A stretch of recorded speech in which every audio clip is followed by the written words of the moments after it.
नमस्कार दोस्तों, एक्सपर्ट गुरुजी में आपका स्वागत है। तो दोस्तों, अमेरिका ने अभी रिसेंटली एक रिपोर्ट रिलीज़ किया है जो ग्लोबल स्टडीज़ ट्रेंड जो है वो रिपोर्ट रिलीज़ किया है। उसमें वो दिखाते हैं कि पूरे वर्ल्ड में आगे आने वाले समय में स्थिति क्या होगी। पहले तो आप बता देते हैं ये ग्लोबल ट्रेंडिंग रिपोर्ट जो है अमेरिका की कांग्रेस में हर 4 साल में रजू किया जाता है और उसको है ना वहाँ पर पब्लिश करके उसके बारे में सोचा जाता है कि आगे दुनिया का ट्रेंड क्या होगा।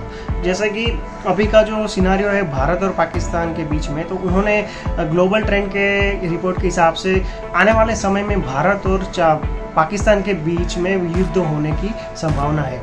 ये जो कॉमन स्टेटमेंट है ना, वो घिसा पीटा स्टेटमेंट है, क्योंकि ये 1980 से लेकर 2021 तक हर साल हर 4 साल में ये कॉमन स्टेटमेंट आता है कि भाई भारत पाकिस्तान का युद्ध होगा और युद्ध में साउथ एशिया का संतुलन बिगड़ जाएगा। अब उसमें नया क्या एंट्री हुई है कि भारत और चाइना के युद्ध है, मतलब भारत को डबल फ्रंट पर युद्ध झेलना पड़ेगा। अब ये जो गलवान घाटी में चाइना के साथ जिस तरीके से कलश हुई थी और जिस तरीके से उसको मुंह तोड़ जवाब दिया था और चाइनीज़ पिट्ठू को पीट कर उसका गला घोट दिया था, तो पहले तो चाइना ने कहा कि हमारे कोई सोल्जर्स मरे नहीं, फिर कहा कि हमारे 2 सोल्जर्स मर गए। जैसा कि कोरोना का उत्पत्ति हुई है, पहले बोला कि हमारे चाइना में कोरोना है ही नहीं। वुहान में पूरे दुनिया ने देखा कि पूरे शहर को लॉकडाउन कर दिया था और वहाँ से काफ़ी लोगों को अलग अलग देशों में एक्सपोर्ट किया जा रहा था, Italy, Russia, France, Europe, America, ताकि वो कोरोना वाले पेशेंट जो संक्रमित लोग हैं पूरी दुनिया में फैल जाए और वायरस पूरी दुनिया में फैल जाए। आज सिचुएशन ऐसी आ गई कि पूरे के पूरे दुनिया में कोरोना वायरस फैल चुका है और चाइना ऐसे मुँह छुपाए बंद है। ये जैसे ऐसा हुआ कि व्हाट्सएप में एक ग्रुप बनाते हैं जिसमें 225 मेंबर ऐड करते हैं और ग्रुप एडमिन ही निकल जाता है। ठीक ऐसा हाल यहाँ पे हुआ है। तो ये अमेरिका की एक स्ट्रेटेजी है कि किस तरीके से वो अपना इंटरेस्ट सिक्योर कर सके, क्योंकि आपको बता दें कि दुनिया में कितने भी ग्लोबल पावर्स है ना, उसकी एक चीज़ बहुत कॉमन है, डर दिखा के वो व्यापार करते हैं। सरल भाषा में बोलते हैं तो धंधा करते हैं। किस तरीके का धंधा? वेपन का।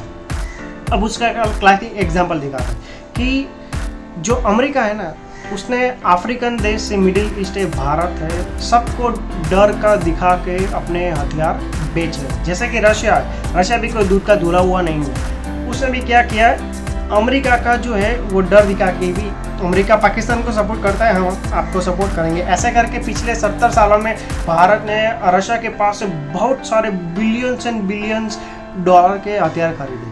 आज जाके क्या हुआ कि ये दोनों देशों की जो स्थिति है ना बहुत बिगड़ चुकी है, क्योंकि लोग तभी आपको डराएंगे जब अंधेरे के बारे में कोई आपको डराएंगे तो आपको समझ लेना चाहिए कि वो है ना बिजली आपको बेचना चाहता है या लाइट बेचना चाहता है, तभी जाके आपको अंधेरे के बारे में डरा रहे। ठीक उसी तरीके से अमेरिका ने अभी जो रिपोर्ट जाहिर की है उसमें ऐसा बताया गया कि भारत पाकिस्तान के बीच में युद्ध होगा। अब देखिए, भारत और पाकिस्तान के बीच में कभी मैच हो ही नहीं सकता, क्योंकि पाकिस्तान की बस्ती है करीब 22 से 23 करोड़ लोगों की, भारत की 140 के आसपास करोड़ की बस्ती। दूसरा, भारत का जो फायर आर्म्स रैंक है, फायर आर्म्स कैपेबिलिटीज़ है, मिसाइल्स है, वो पाकिस्तान के साथ कभी कंपेयर नहीं किया जा सकता, क्योंकि दोनों कंपेरेबल कंट्री है ही नहीं। तीसरा, पाकिस्तान की जितनी भी टेक्नोलॉजी है या तो उसने चाइना से चोरी की है, या तो उसने नॉर्थ कोरिया से चोरी की है, या ईरान से चोरी की है। अपना खुद का कोई नहीं है। बाबर करके जो मिसाइल डाकी बनाई है वो बाबर भी तुर्की का नाम लगाया हुआ है, अपना खुद का पाकिस्तान का कोई नहीं है। सबसे बड़ी बात यह है कि पाकिस्तान शब्द जो है 1930 के बाद ही वो मार्केट में आया था कि हाँ पाकिस्तान ऐसा कुछ है, पहले ऐसा कुछ था ही नहीं, मतलब पूरा यूनाइटेड इंडिया था। तो ये सब बात हुई।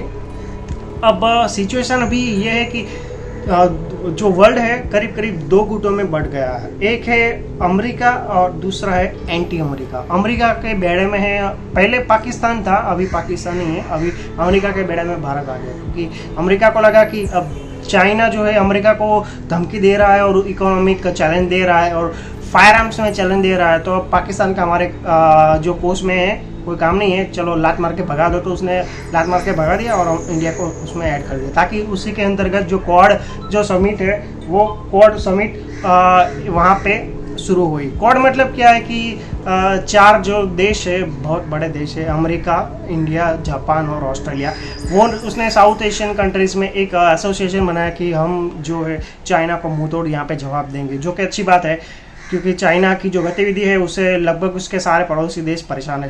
तो इसी के अंतर्गत अमेरिका को अब आगे लग रहा है कि अब हम जो है इंडिया की मदद से चाइना को मतलब उसको रफे दफे कर देंगे। तो उसके लिए एक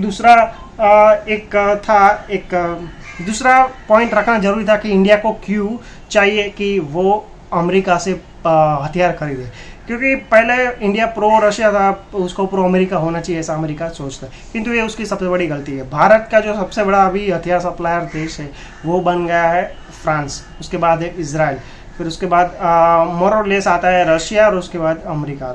तो इस तरीके से पूरा बाइफरकेट हो गया है। तो इसी की वजह से अमेरिका चाहता है कि फ्यूचर में भारत जो है अमेरिका के पास से बहुत सारे हथियार खरीदे, चाहे वो फाइटर जेट्स हो या फिर मिसाइल्स हो, ड्रोन हो, जो भी हो, हमसे हथियार खरीदे, रशिया से कुछ ना खरीदे। तो ये अंतर्गत उसने अभी जो एक रिपोर्ट जाहिर किया है उसमें बहुत सारे ऐसे मामले को एनालाइज एसेस करके अमेरिकन कांग्रेस में रखा। अब इससे पाकिस्तान में क्या होगा कि वो तुरंत घबरा जाएगा, ऐसे घबरा कर चाइना से भीख मांगेगा, हमें J-12 J-20 दे दो, फाइटर जेट दे दो, क्योंकि चाइना जो पाकिस्तान का जो दुश्मन अमेरिका और इंडिया है, इंडिया है पाकिस्तान पर हमला कर देगा। तो ऐसे बहुत सारे फ्लैटरिंग इश्यूज पाकिस्तान करेंगे और उसमें उसे चाइना के हथियार खरीदेंगे। अब भारत के पास तो ऑलरेडी अभी जो मेक इन इंडिया के अंतर्गत भारत में ही बहुत सारे हथियार बन रहे हैं और ऑलमोस्ट हर महीने में इसरो का कुछ न कुछ मिसाइल का टेस्टिंग भी होता रहता है। जो पिछले एक दशक में टेस्टिंग नहीं हुआ था वो पिछले एक साल में हो चुके हैं। वही दर्शाता है कि अगर भारत में इसरो और वो सब जो संस्था है उसको ऐसा खुली छूट दे दी जाए तो वो कहीं नासा से भी कम नहीं, उसे भी 2 कदम आगे जा सकते हैं। हालांकि वो अच्छी बात है कि वो शुरू हो चुका है, भारत ने फ्रीडम दी है। तो अब भारत में आने वाले एक दशक में आप देखेंगे कि इतने सारे वर्ल्ड क्लास हथियार यहाँ पे बनेंगे कि लोग यहाँ पे नजर डालेंगे और यहाँ खरीदने के लिए लाइन लगेगी। तो फाइनली इसके आगे बात करते हैं चाइना की। तो चाइना एक ऐसी पहेली है जो कभी सुलझ नहीं सकती। इसको मैं रेफरेंस के तौर पर दे सकता हूँ कि ईस्ट बर्लिन और वेस्ट बर्लिन जो सेकेंड वर्ल्ड वॉर के बाद जर्मनी का जो डिवीज़न हुआ था और उसके बाद करीब 1989 में जब बर्लिन वॉल टूटी थी और 2 जर्मनी का मिलन हुआ था, उस तरीके से ये चाइना का कुछ हाल ऐसा होने वाला है, ऐसा मेरा इंट्यूशन कह रहा है। क्योंकि जहाँ सोशलिज्म होता है वहाँ पूरा का पूरा कड़क पोलादी बेड़िया होती है और वो बेड़िया जो है कभी भी लोगों को लंबे समय तक कैद नहीं कर सकती। उसका क्लासिक एग्जांपल आप रशिया को भी ले सकते हैं कि रशिया को अपने सोशलिज्म पर बहुत अभिमान था। तो 1945 से लेकर 1991 तक जो रशिया था वो पूरा का पूरा विघटन हो चुका 1991 के बाद। हालांकि वो दुनिया का सबसे एरिया के क्षेत्र में नंबर 1 देश अभी भी बना हुआ है, किंतु अभी जो रशिया है उसका आधा जो भाग है वो ऑलरेडी विघटित हो चुका है। तो सोशलिज्म का फ्यूचर कोई नहीं है, वो तो सीधी सी बात है। अगर चाइना की बात करते हैं तो चाइना का जो अभी का जो प्रेसिडेंट है शी जिनपिंग, वो अपने आप को दुनिया का सबसे शक्तिशाली लीडर बताने दे, क्योंकि जहाँ गन है वो सिर पर रखकर बोले कि मैं प्रेसिडेंट हूँ, मैं सबसे बढ़िया दुनिया का पावरफुल पर्सन हूँ या नहीं, तुम्हें यस और नो में बताना है। तो उसके आसपास में जितने भी लोग खड़े हैं वो क्या बोलेंगे, हाँ तुम ही हो।